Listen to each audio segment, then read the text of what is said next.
Bila shaka mtazamaji, hebu tupige jicho taarifa hizi ambazo tumezipa kipaumbele na hususan katika ngazi za kitaifa.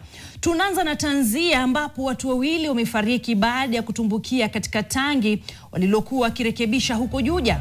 Utawala wa eneo hilo umesema kuwa mkasa huo ulitokea usiku wa manane na kuamkia leo, na uchunguzi umeanzishwa kubaini chanzo halisi cha mauti hayo.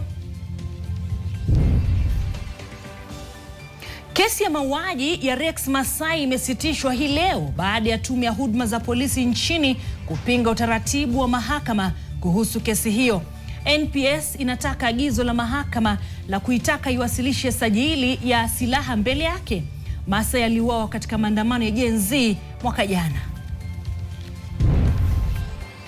Waziri wa usalama wa taifa Kipchumba Murkomen amesema kuwa shughuli ya kulinda amani inayoendeshwa na kikosi cha polisi wa Kenya imefanikiwa kwa kiasi kikubwa.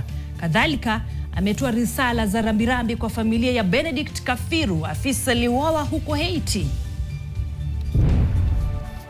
Na mshukiwa mauaji ya mtoto wa miaka 6 aliyenajisiwa na kuuawa hivi majuzi katika soko la Misiku ameokolewa na maafisa wa polisi baada ya kufumaniwa na wananchi.